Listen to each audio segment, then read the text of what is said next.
Bonjour. Nous le savons, la révélation publique s'est terminée à la mort du dernier apôtre, à la mort de Saint Jean, vers 90 après Jésus-Christ. Et tout est présent, pas seulement dans l'écriture, mais dans la tradition des apôtres qui avaient entendu le Seigneur Jésus prêcher. L'histoire de l'Église ensuite, eh bien, c'est une découverte de plus en plus profonde de tout ce qui était contenu dans cette révélation publique, à la fois dans l'écriture et dans la tradition, pas seulement dans l'écriture bien sûr. Par exemple, le dogme de l'Assomption n'est pas dans l'écriture, mais il est dans la tradition. De même, parallèlement, l'Esprit Saint qui conduit l'Église comme un bon pasteur n'a cessé de susciter ici et là des saints adaptés à chaque époque, de telle manière que les gens soient conduits dans un chemin qui mène au paradis. Quand on regarde l'histoire de l'Église en Occident, on voit bien, par exemple, qu'après le temps des martyrs, eh bien, influencé par la philosophie stoïcienne, la spiritualité des moines était fort centrée sur l'ascèse, faire des efforts, se dépasser, de manière à conquérir le royaume de Dieu. Ça a même poussé à une hérésie. L'hérésie pélagienne qui considérait qu'il n'y avait pas besoin de la grâce, qu'il suffisait de se prendre en main et on gagnerait à force de muscles la vie éternelle. Mais il y avait aussi de la sainteté dans cette insistance sur l'obligation de se tenir, de tenir son propre corps. À d'autres moments, par exemple, au XVIIe siècle, au XVIIIe siècle aussi, à l'époque où le jansénisme allait naître, qui niait l'amour immense de Dieu, qui annulait la passion du Christ en disant « Mais non, Dieu n'est pas bon, Dieu est un Dieu sévère uniquement ». Eh bien, des saints furent suscités, et cette fois par le ciel, qui proclamèrent qu'il fallait contempler sans cesse le Sacré-Cœur de Jésus, et puis le cœur immaculé de Marie. On ne pouvait pas se tromper, le cœur c'est la révélation de l'amour, c'est comme ça que le ciel lutta contre cette hérésie terrible qui annulait l'Évangile. Eh bien, je voudrais raconter ici une spiritualité nouvelle qui est née au milieu du XXe siècle, qui a été bénie ensuite par le Concile Vatican II, la spiritualité de Chiara Lubich et de la fondation des Focolari. Les Focolari, ce qui veut dire en français les foyers, foyers de charité. Le foyer étant l'endroit où le feu brûle, où la famille se réunit. Et donc c'est le nom populaire que l'Église a donné à ce mouvement qui en fait était plutôt consacré à la Vierge Marie, cœur du foyer chrétien. C'est une histoire magnifique quand on regarde la fécondité immense qu'ont eue les Focolari, mais aussi d'autres œuvres analogues à cette époque-là, comme les foyers de charité en France, fondés par Marthe Robin, et qui avaient la même spiritualité, on peut le dire. Et je voudrais surtout aborder la façon dont justement, parce que cela déplaisait aux démons, les Focolari furent très attaqués sur la droite et sur la gauche par des gens qui, dans l'Église, critiquaient quelque chose qui pourtant avait été béni fondamentalement par le magistère de l'Église et par les pasteurs suprêmes. Je vais donc raconter la vie et la conversion de Chiara Lubich en sachant qu'elle n'est ni béatifiée ni canonisée, tout simplement parce qu'elle est morte il y a peu de temps, en 2008. Mais que, manifestement, un jour, cette vidéo changera de titre et s'appellera « La vie de la bienheureuse, voire de la sainte Chiara Lubich ».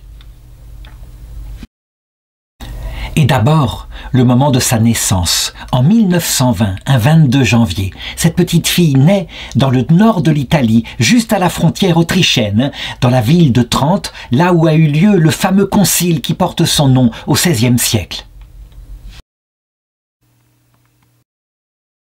Elle a une enfance heureuse, on peut le dire, c'est une famille unie, une famille qui a 4 enfants, avec un père dont il faut parler quelque peu. Il est remarquable. En effet, c'est un homme véritablement de conviction, qui n'hésite pas à aller garder ses convictions et à ne pas céder au politiquement correct de son époque. En effet, à partir de l'enfance de Chiara, il faut le savoir, en Italie, suite au désastre de la Première Guerre mondiale, qui certes a été gagné par l'Italie, qui était dans le camp des Alliés, mais qui a laissé une véritable crise économique et des millions de morts, enfin des centaines de milliers de morts, on n'a pas des millions, mais tout de même c'est un nombre effroyable de morts. Eh bien, le dictateur Mussolini arrive au pouvoir.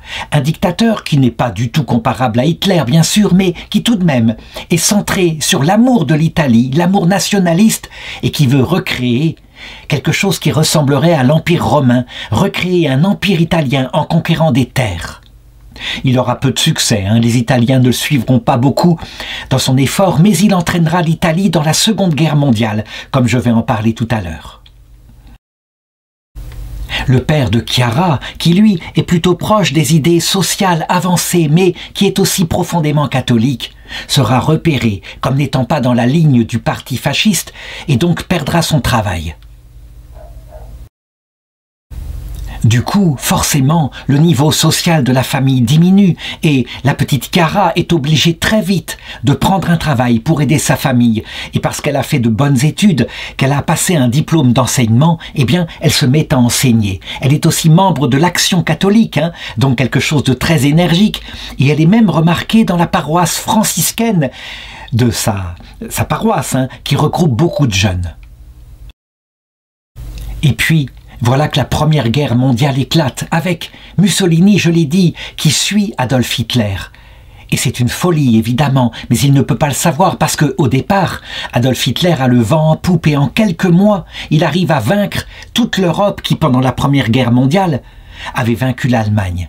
Et cette fois, l'Italie a l'impression d'être une fois de plus dans le bon camp, le camp de ce qu'on appelle l'Axe, qui est victorieux. Mais ce n'est qu'une apparence, bien sûr, Les Alliés vont peu à peu se réarmer, se préparer à une contre-attaque contre l'Allemagne. N'empêche que Mussolini s'est engagé là-dedans.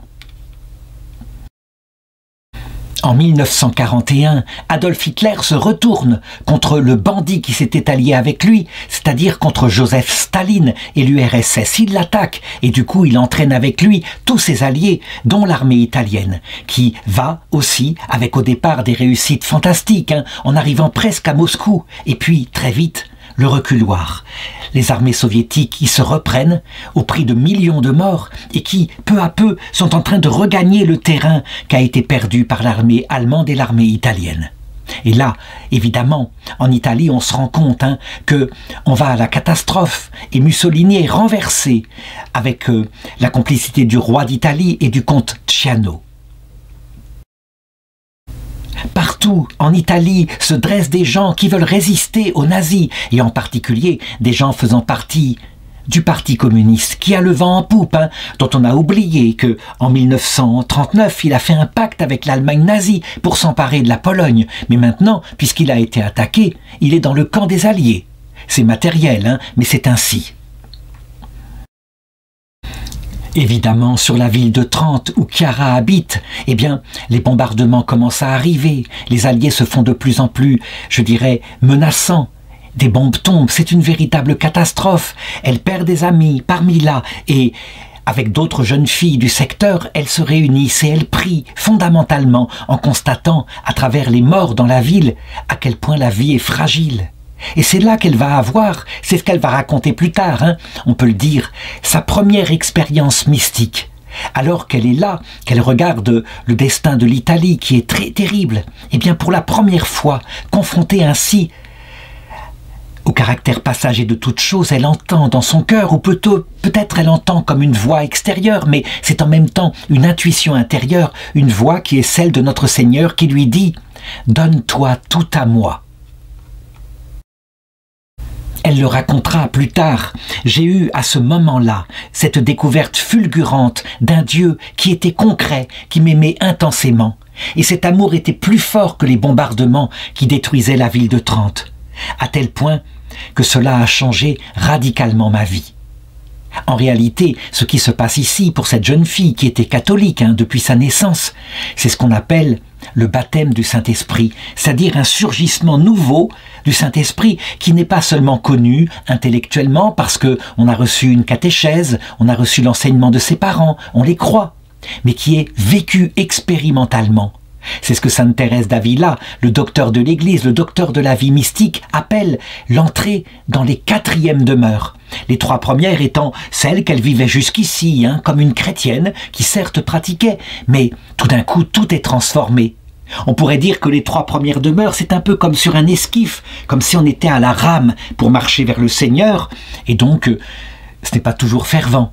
Tandis que là, la 4e demeure, c'est comme si tout d'un coup, sur cet esquif, on avait dressé la voile et que le vent s'était emparé de l'esquif et tout d'un coup, la vitesse s'augmente. C'est une expérience mystique, hein, on peut le dire. Elle va transformer sa vie. Voici un récit qu'elle fera beaucoup plus tard lors d'une conférence, hein, devenue une femme plutôt âgée, et où elle racontera ce qui est fondateur dans sa vie. Je me suis donc retrouvée avec mes compagnes et la guerre faisait rage. Sous nos yeux, nous voyions partir en fumée tous nos projets les plus beaux. L'une de mes amies a vu écraser par les bombardements la belle maison à laquelle elle tenait tant. Une autre souhaitait se marier, mais son fiancé n'est pas revenu du front. Nous nous sommes trouvés face à cette vérité. Tout s'écroule. Tout est vanité des vanités, comme le dit la Bible.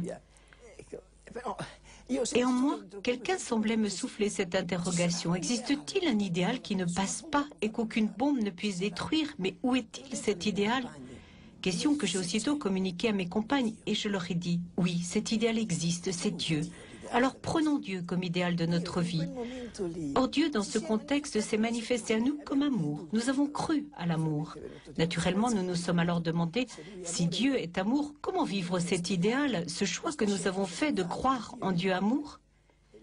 Et l'évangile que nous lisions dans les abris nous a donné la réponse. Il fallait vivre la parole de Dieu. Et en particulier, celle où se concentre tout l'évangile, la loi et les prophètes.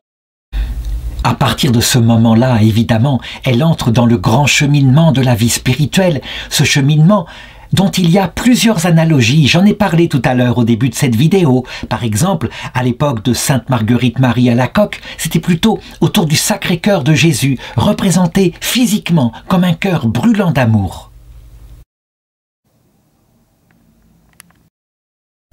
Et puis, dans les années 1930, avec Sainte Faustine, eh bien, l'icône derrière moi, l'icône du Sacré-Cœur, elle est représentée plutôt comme un Christ debout, d'où il sort de sa poitrine, eh bien, un rayon de lumière blanche, un rayon de lumière rouge, qui symbolise le sang et l'eau qui sont sortis du cœur du Christ à la croix, et qui sont le symbole de son amour infini, de son humilité totale, qui se mêlent pour former un cœur miséricordieux. C'est une forme de spiritualité.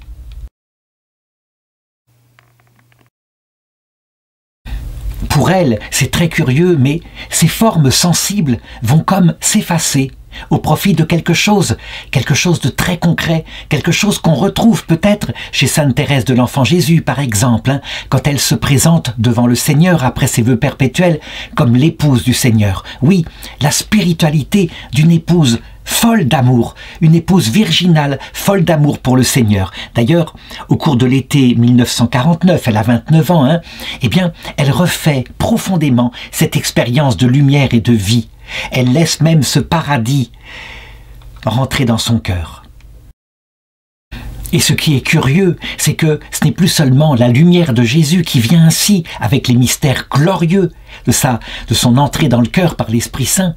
Maintenant, il y a une méditation profonde sur ce qu'il a vécu à la croix, mais je l'ai dit, pas à travers du sensible, à travers quelque chose de spirituel, comme si elle comprenait son cœur. Et donc elle écrit d'une seule traite à cette époque-là, « J'ai un seul époux sur terre, c'est Jésus, Jésus abandonné. Je n'ai pas d'autre Dieu que lui. En lui est tout le paradis avec la Trinité, la terre entière avec l'humanité. Désormais, ce qui est sien est mien et rien d'autre. Et sienne est la souffrance universelle des hommes qui est donc mienne. » On le voit, c'est d'une spiritualité extraordinairement profonde qui est, je crois, la racine de tout ce qu'elle fera par la suite. Et c'est vrai, ce n'est pas habituel. Habituellement, les chrétiens disent, eh bien, les souffrances de ceux qui ne connaissent pas le Christ ne sont pas véritablement des souffrances qui produisent de la vie. Mais il faut être uni au Christ par la foi pour pouvoir vivre de la charité et ainsi produire quelque chose, un fruit de rédemption. Elle voit les choses tout à fait autrement. Un peu comme si, je le dirais, hein, elle contemplait l'humanité tout entière sous forme de ce qu'il y avait au Golgotha, 3 croix qui représentent la totalité de l'humanité, effectivement. avec au centre la croix de Jésus, qui est le symbole des chrétiens qui vivent de leur foi, qui vivent d'une relation d'amour avec Dieu, comme elle le décrit ici, une relation d'épousailles mystique. Et puis, à la droite de Jésus, la croix du bon larron, qui représente les hommes de bonne volonté, qui ne connaissent pas encore Jésus, mais qui font des actes d'amour envers leurs prochains par philanthropie, qui essayent d'être généreux au jour le jour, tout en ne sachant pas pourquoi ils sont sur terre.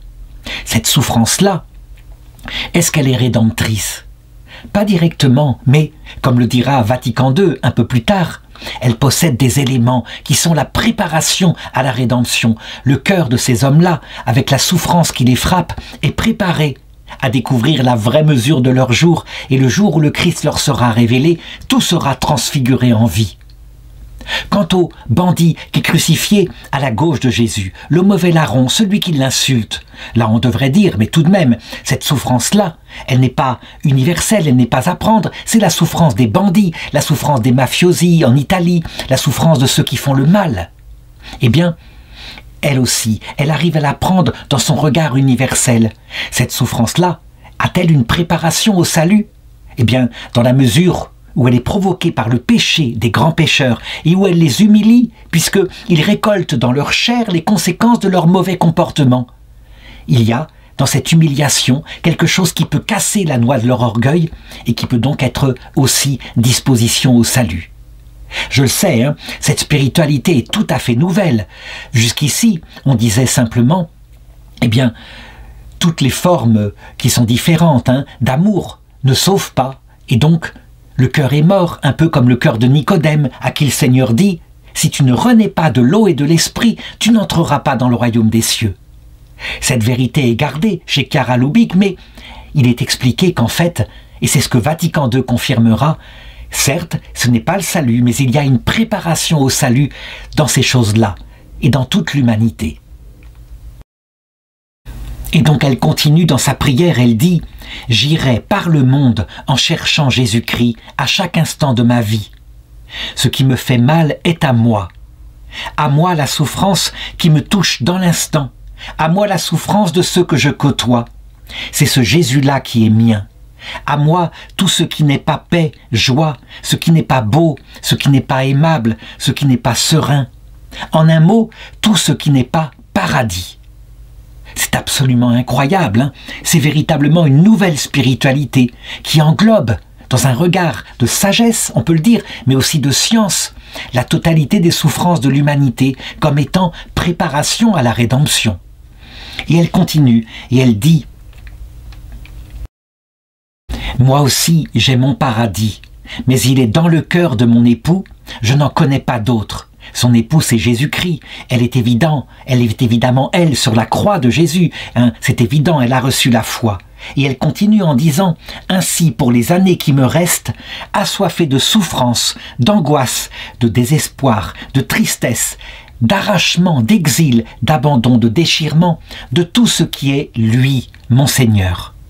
Ainsi je sécherai les larmes de ceux qui sont dans les tribulations près de moi et soulagerai ceux qui sont loin aussi par la communion avec mon époux tout-puissant. Et je passerai comme le feu qui consume ce qui est corruptible, et je laisse debout la vérité seule. Mais il faut être comme lui, être lui dans l'instant présent de ma vie. » Je l'ai dit, c'est absolument stupéfiant. On a là quelque chose, une découverte profonde d'un mystère qui est dans l'Évangile, et que, je l'ai dit, Vatican II expliquera de cette façon-là. Les autres religions et les autres hommes qui sont sur la terre, qui ne connaissent pas le Christ, ne sont pas dans le salut, mais ils sont préparés au salut par un élément ou par un autre.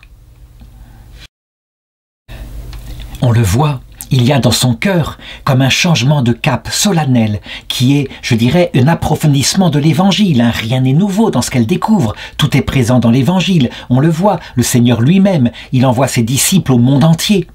Et les premiers pères de l'Église disaient, comme par exemple Saint Justin, qu'ils voyaient, par exemple dans la philosophie grecque, une préparation à la venue de Christ. Elle voit la même chose, mais dans le cœur des hommes.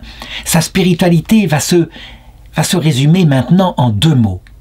L'humilité et l'amour. L'humilité et l'amour, c'est véritablement un axe. Quand je parle de l'amour, évidemment, je vise ici pour elle la vertu de charité, l'agapé, donc cette vertu théologale qui fait que on aime Dieu comme son époux, cœur à cœur. Il nous élève à son niveau, il s'abaisse à notre niveau, et c'est véritablement une relation comme cela d'épouse. Elle le dit, « Tu es Seigneur, mon unique bien ». Jaillissant de cet amour, naîtra ensuite l'amour pour son prochain et les œuvres qu'elle va fonder un peu par la suite, mais j'en parlerai après.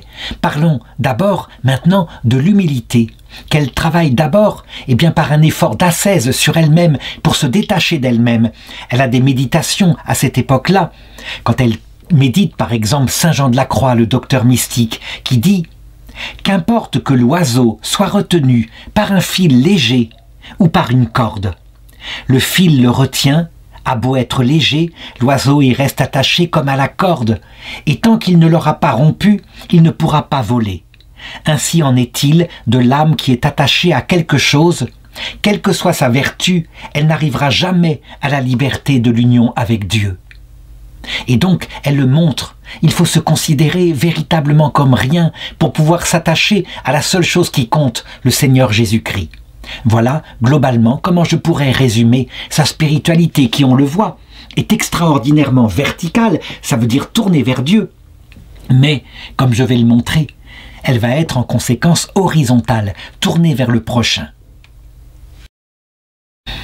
En effet, si cette expérience mystique, depuis 1943, a brûlé son cœur, et la ville de Trente ayant été bombardée, si elle a dû se réfugier pendant tout un certain temps dans la montagne, avec ses amis qui l'accompagnaient, eh bien, naturellement, quand elles reviennent à Trente, après ce moment d'exil, pour survivre, pour ne pas périr avec les bombardements, elles voient la ville en ruine et les malheurs et les orphelins. Et donc forcément, leur premier réflexe, issu de la charité, va être de se consacrer au service des réfugiés. Elle est le moteur spirituel de ce petit groupe, elle leur communique son amour de Dieu, et elles l'écoutent, elles le suivent. Et c'est là que va se créer ce qu'on pourrait appeler, avec ses amis qui sont autour d'elle, le premier foyer, une sorte de maison, un peu comme à Nazareth, un focolari dans le patois de la région, un foyer où on médite la parole de Dieu ensemble. Et puis, on prie ensemble. On ne fait pas que nourrir son intelligence, on nourrit son cœur, et puis on est dans une véritable vie familiale, unie entre soi, pour se soutenir les uns les autres. Vraiment, on recrée des foyers, un petit foyer. Et c'est là, on peut le dire, c'est à cette époque-là, durant la Seconde Guerre mondiale et un peu après, que prend l'idée de ces focolari, de ces foyers de charité qui vont ensuite se développer.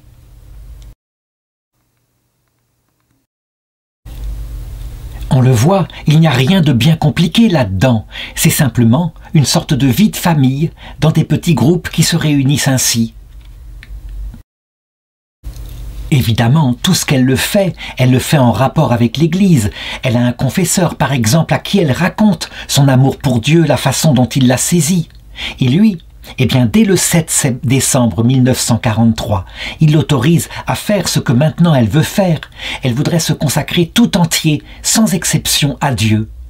Il écoute, et c'est curieux parce que son désir, ce n'est pas d'entrer, comme il aurait pu le penser, comme c'était habituel, par exemple dans un couvent contemplatif, quelque part, pour devenir religieuse. Non, c'est là où elle est, et donc il lui en parle.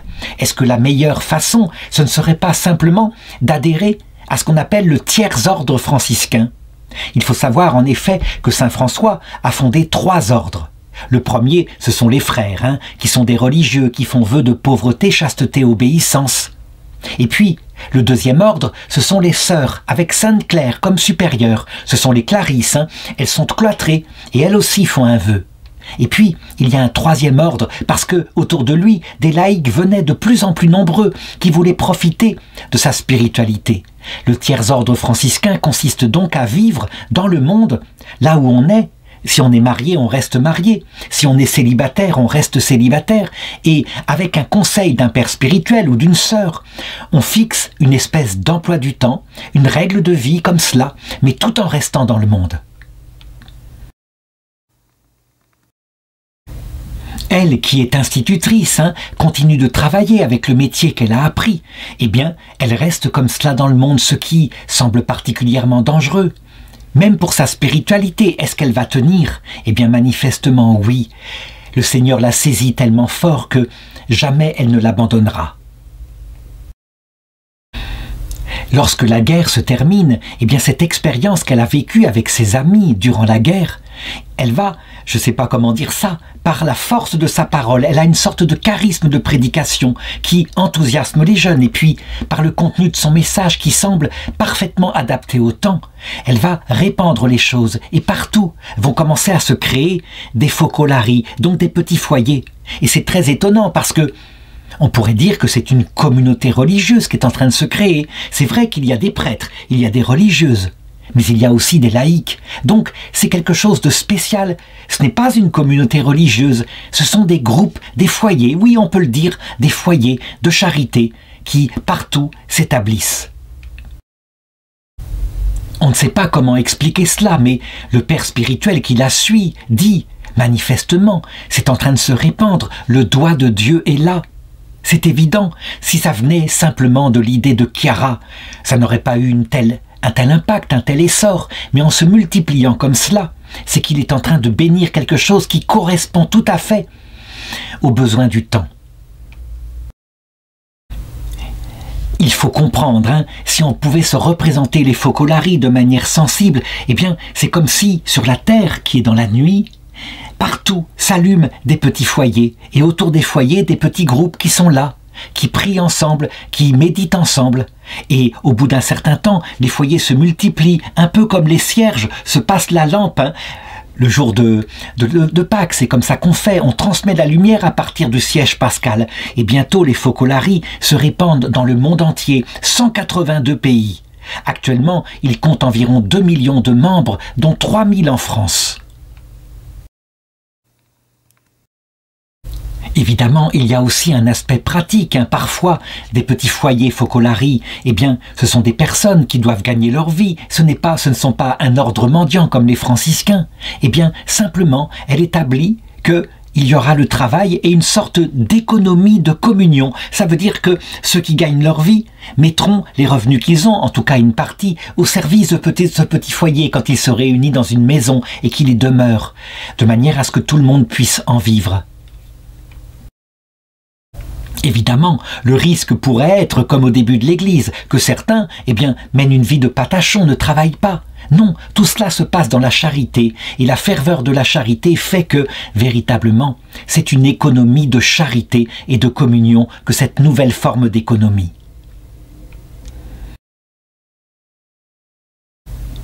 Ce qui est étonnant, et c'est un autre point que je voudrais rajouter à la spiritualité qu'elle va donner. Certes, Chiara est une jeune femme, et donc sa féminité influence profondément cette œuvre, mais directement, elle la consacre à la Vierge Marie. Elle portera le nom de la Vierge Marie. La Vierge Marie, qui on le sait, est la mère de tous les vivants de vie spirituelle. Il est donc tout à fait normal qu'il y ait ainsi une dimension mariale chez les focolaries, et qui va donner ceci, mais je dirais qu'était logique, avec l'intuition qu'elle avait dès le point de départ. Je veux dire que ce que je vais raconter ici se passe bien avant le Concile Vatican II. Elle entend parler d'expériences tout à fait originales, comme par exemple la communauté de Thésée, qui est fondée par un protestant, et dans laquelle il y a non seulement des protestants, mais des catholiques, et aussi des orthodoxes. Et ce qui est très curieux, c'est que frère Roger de Thésée, lui qui a fondé cette communauté, au fur et à mesure, très simplement, sans faire du prosélytisme, son cœur est devenu catholique. Il a demandé à un moment donné la possibilité de se convertir, d'abandonner son culte luthérien. Et le pape lui a dit « Non, je crois que vous ferez plus de bien en restant catholique ». Eh bien, cette spiritualité-là, elle va l'établir, et chez les focolaries vont bientôt, peu à peu, s'agréger non seulement des catholiques, comme je viens de le montrer, mais autour de cette spiritualité verticale, parce que l'axe est vraiment le Christ. on verra apparaître bientôt des orthodoxes et des protestants, mais aussi bientôt des musulmans et des juifs, et puis, ultimement, il y aura même des athées qui viendront, et qui viendront simplement parce qu'ils participent à quelque chose qui émane de la chaleur de ce foyer.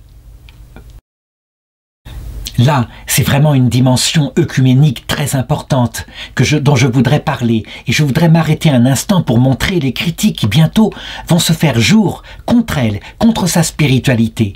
Aussi bien des critiques venant de droite dans l'Église que venant de gauche de l'Église. Parce qu'elle aura des ennemis d'ordre intellectuel qui diront « il y a quelque chose là qui ne semble pas vraiment catholique ». Donc d'abord, parlons des critiques de droite. Le fait qu'elle accueille ainsi, dans les focolaries, des personnes qui ne sont pas catholiques, va susciter véritablement de la part de la partie intégriste de l'Église une critique qui va dire « mais tout est mêlé ». On dirait que pour elle, la charité, qui est une vertu théologale, qui n'est pas n'importe quoi, la charité qui fait aimer Dieu pour lui-même et à cause de Dieu, qui est mort sur la croix pour nous, le prochain, devient presque équivalent, eh bien, au cœur bienfaisant de celui qui ne connaît pas le Christ, comme si le mot amour regroupait tout et tout est mélangé.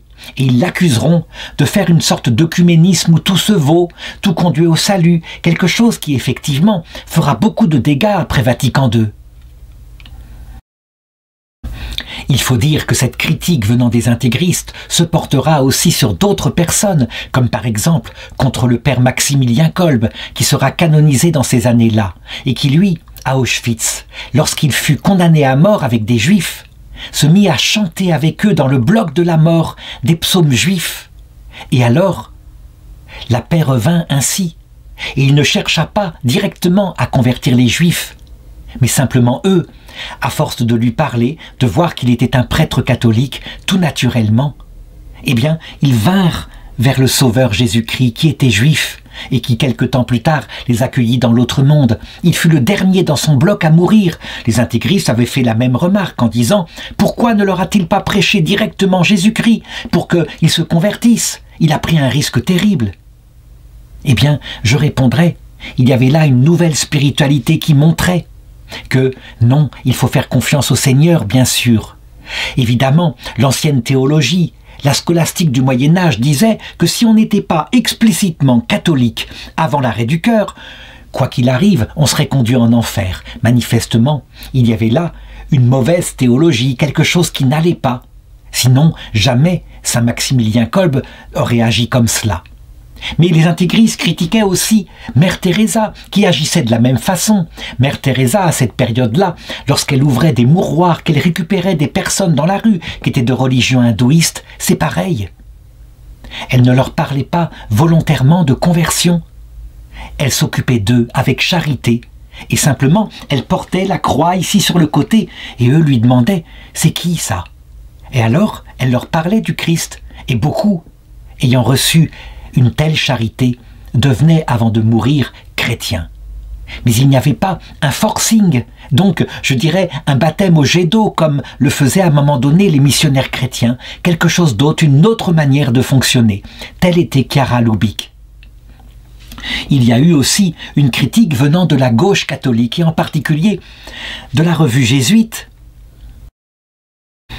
qui s'appelle Communion et Libération. Et qui même, à un moment donné, lorsque elle mourut et que certains pensèrent ouvrir un procès en béatification pour Chiara, eh bien, qui protestèrent auprès du Vatican et en particulier auprès d'un jésuite qui était le pape François en disant « Non, il y avait quelque chose qui n'allait pas dans cette spiritualité des focolaries, quelque chose d'envahissant, une espèce de mystique beaucoup trop forte qui, je dirais, séduisait les cœurs et qui ne respectait pas la liberté des individus, disait-il. » À force d'être vertical, de regarder vers Dieu et de ne pas regarder assez du côté de la charité sociale, donc s'occuper des pauvres, eh bien, disait-il, on risquait de tomber dans une sorte de culte de la personnalité et il mettait en avant la façon dont parfois, quand elle venait pour prêcher sur des réunions chrétiennes, les gens l'acclamaient, étaient pris de bouleversement. On peut le dire, cette revue allait jusqu'à dire qu'il y avait une emprise et que on était face à un mouvement de type sectaire.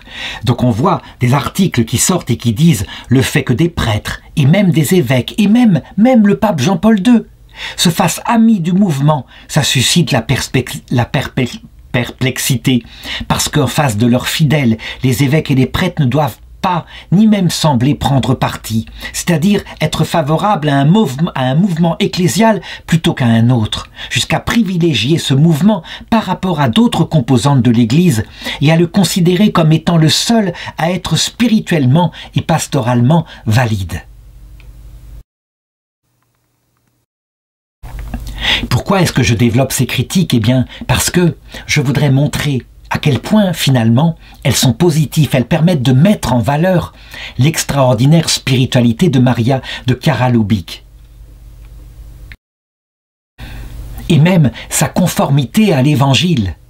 En effet, quand on constate la vie de Jésus, on voit qu'à son époque, il y a eu très exactement les mêmes critiques.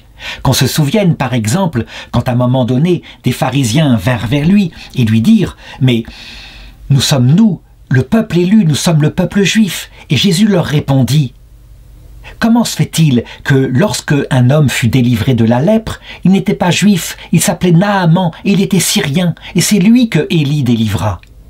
Ils entrèrent dans une rage totale et leurs dents grinçaient et même ils voulaient éventuellement l'emmener plus loin pour le lapider. Il est vrai que Jésus, au début de sa vie, ne fut envoyé qu'aux brebis d'Israël, mais ensuite, avec sa mort et sa résurrection, il envoya les disciples dans le monde entier. Et comme le dit saint Paul dans l'Épître aux Romains, le peuple juif ou une partie du peuple juif fut privé de l'alliance parce qu'elle n'en voulut pas, mais du coup ce fut notre chance à nous qui furent introduits dans l'alliance. Donc on le voit manifestement, la critique des intégristes tombait à plat. Bien sûr qu'elle avait raison en disant que Dieu s'occupe aussi du salut de ceux qui ne sont pas chrétiens, ce qui ne veut pas dire que le christianisme vaut l'humanisme ou d'autres choses comme cela, mais ce qui veut dire, je l'ai répété plusieurs fois, que lorsqu'on a un acte de bonne volonté comme le bon samaritain, alors, même si on n'est pas dans le salut, on est préparé au salut. Quant à la critique venant de la revue jésuite, je dirais qu'elle est plus grave, qu'elle vient sans doute de la période qu'a suivi le Concile Vatican II, lorsque tous ces mouvements d'action catholique se sont à un moment donné coupés de la source vive qui leur donnait vie, à savoir le Christ. Et donc souvent, un peu dans l'attitude de Judas, quand il se mettait en colère parce qu'il voyait cette femme au pied de Jésus qui avait cassé un vase de parfum qui valait pour 1 année de salaire. Et il disait, mais c'est n'importe quoi, c'est une perte de temps, il aurait mieux fallu vendre ce parfum et donner l'argent aux pauvres. Eh bien, en voyant la spiritualité extraordinairement verticale que communiquait Chiara Lubich aux membres des Focolari, il disait « c'est une perte d'énergie, on détourne les chrétiens de ce qui est essentiel, l'action sociale, on les tourne vers la prière. Et c'est donc quelque chose qui ne va pas. » Et du coup, ils se mirent à critiquer, un peu comme le fit Judas, quand à partir de ce moment-là, il décida de livrer Jésus, en disant dans son cœur « qu'est-ce que c'est que ce type-là ?» qui dit que on peut dépenser comme cela 1 année de salaire pour mettre sur ses pieds, parce que personne à sa mort ne mettra du parfum sur ses pieds. Il était plein de suspicion, plein de jalousie. Il prenait Jésus pour quelqu'un qui se prenait pour le centre du monde.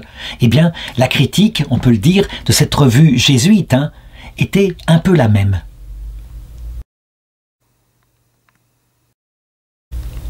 En tout cas, pour ce qui concerne Chiara, on la voit qui pratique, avant par le Vatican II et pendant Vatican II, et ensuite après Vatican II, l'œcuménisme. Elle va voir plusieurs fois le patriarche de l'Église orthodoxe, le patriarche Athénagoras, dont d'ailleurs l'excommunication mutuelle a été levée entre lui et le pape Paul VI. Elle va le voir souvent là où est son siège apostolique, donc à Istanbul, autrement dit à Constantinople, et elle va avoir 25 audiences avec lui. Le patriarche dira, en sortant de ses entretiens, bouleversé, qu'il a appris à son contact l'amour qu'on doit avoir pour tous les peuples, parce que c'est bien évident, le Sauveur s'occupe de tous les peuples. Et puis, il dira plus tard que l'idée d'unité sera capable de transformer les croyants en inspirant la fraternité, sans syncrétisme et sans prosélytisme. En réalité, on a là un véritable œcuménisme, où chacun garde ses convictions spirituelles, intellectuelles. On respecte les convictions des autres, on peut aussi enseigner les siennes, essayer de convaincre l'autre, mais je dirais avec beaucoup de respect, sans le menacer quoi que ce soit. Le prosélytisme s'en va donc. On est aussi en dehors du syncrétisme qui consiste à dire, eh bien, faisons quelque chose de commun en nous débarrassant de ce qui nous différencie. Par exemple, faisons l'unité avec les protestants en envoyant balader les saints et la Vierge Marie, puisqu'on a en commun le Christ. Non, ce n'est pas ça le vrai œcuménisme. Et Chiara Lubich, évidemment, avec sa foi totalement solide, totalement mariale, jamais n'est tombée dans ce travers qu'on a vu dans un certain clergé occidental après mai 68. Et justement, la spiritualité de Chiara Lubich est tellement proche de celle qui est prônée par Vatican II que les reconnaissances vont arriver. D'abord, au début des années 60, le Vatican reconnaît officiellement les focolari et puis les approuve en 1990 par le Conseil pontifical pour les laïcs. Chiara Lubich reçoit même en 1996 le prix UNESCO pour l'éducation à la paix. Et là, je voudrais passer un extrait du discours qu'elle fera, que certains encore une fois pourront critiquer parce que elle parle finalement de fraternité universelle, une sorte de valeur qui ne semble pas être chrétienne, mais que, en réalité, elle évangélise, on le voit de l'intérieur, parce que cette spiritualité, je l'ai dit, ne consiste pas à réduire la vie surnaturelle à la vie naturelle, loin de là, mais à montrer que la vie surnaturelle peut comprendre ce qu'il y a de bon et de juste dans la vie naturelle de bienfaisance. On ne demandait pas l'aumône, mais enfin, on n'était pas riche, ça c'est sûr. Et à la maison, ma mère, enfin moi j'étais l'aînée des filles, et elle voulait, ma mère, que j'étudie toujours pour ne pas perdre de temps. Les travaux ménagers, c'était les autres qui le faisaient. Moi, elle me disait toujours, tu étudies, tu étudies. Et un jour, il faisait froid, très froid, un hiver très froid. Et il fallait aller chercher le lait, mais il fallait faire 2 kilomètres pour aller le trouver. Et ma mère demande à une de mes sœurs, va chercher le lait. Et là, il lui répond, mais maman, il fait froid, moi j'y arrive pas. Et puis c'est loin, il y a 2 kilomètres, alors elle demande à l'autre, tu veux bien aller chercher le lait? Mais maman, mais comment je fais? Et moi, en pensant faire un acte d'amour, et ça vous voyez c'est très important, faire un acte d'amour, parce que c'est dans l'amour que Dieu appelle. Et donc je dis, maman j'y vais cette fois-ci, donne-moi la bouteille. Maman me donne la bouteille et je me mets en chemin et à mi-route avec cette bouteille dans les mains, heureuse d'avoir fait cet acte d'amour, j'ai eu comme l'impression, c'est une impression seulement, mais comme si le ciel s'ouvrait tout grand, mais une impression. Et j'ai ressenti au-dedans de moi, pas avec les oreilles, mais avec mon âme, donne-toi tout entière à moi. C'était l'appel, c'était la voix de Dieu qui me disait, donne-toi tout à moi. Et ça m'a procuré un bonheur immense. Et j'ai continué la route, j'ai pris le lait, je suis rentrée et je n'ai rien dit à personne. Mais j'avais un prêtre que je connaissais, qui me connaissait, et je lui ai écrit une lettre enflammée et je lui disais je veux être tout entière, me donner tout entière à Dieu. Et lui, après avoir reçu cette lettre pleine de feu, mais il m'a dit en général on ne donne pas cette autorisation, mais comment je vais faire? Il est allé voir un autre prêtre, plus ancien, il lui dit, qu'est-ce que vous feriez? Moi, je laisserais faire. Mais il n'était encore pas tout à fait satisfait, alors il a décidé de m'interroger, de faire l'avocat du diable. Et il m'a appelé. Moi, j'ai cru qu'il était content. Et au contraire, il me dit, tu vas voir, tu resteras toute seule. Tes frères, ton frère et tes sœurs vont se marier, ils vont avoir plein d'enfants. Et toi, il n'y aura personne avec toi. Vous voyez combien personne? On le voit, elle était comblée d'honneur, véritablement, et le Seigneur, évidemment, comme il le fait pour toute âme qui s'approche de lui, va ensuite la préparer par cette bénédiction particulière qu'on appelle la vieillesse. Elle va donc vieillir tranquillement, paisiblement, avec les épreuves spirituelles qui sont le secret de son âme, que le Seigneur forcément lui a envoyé, comme elle s'était offerte lorsqu'elle s'était convertie à lui dans sa jeunesse, pour préparer son cœur à la vie éternelle, puisqu'on le sait, elle l'avait dit dans sa spiritualité, pour rentrer au paradis, il faut la charité et il faut l'humilité d'un cœur pauvre, un cœur brisé. L'une des dernières visites auprès d'elle sera le patriarche œcuménique Bartholoméos Ier, le successeur du patriarche Athénagoras. Il viendra la voir à Rome dans la semaine du 14 mars 2008. Dans la fragilité de la vieillesse, fragilité que le pape Jean-Paul II, dont il fera un apostolat visible sur le balcon du Vatican, elle vit ces mêmes choses et elle médite de plus en plus profondément, en attendant que Jésus vienne la chercher, ce mystère. Oui, Jésus, abandonné de tous, a vaincu toutes les batailles. C'est lui la réponse à la prière que je lui avais adressée avec mes premières campagnes, quand, fasciné par son testament, je lui avais demandé comment réaliser l'unité. Elle le sait maintenant, l'unité se fera, manifestement.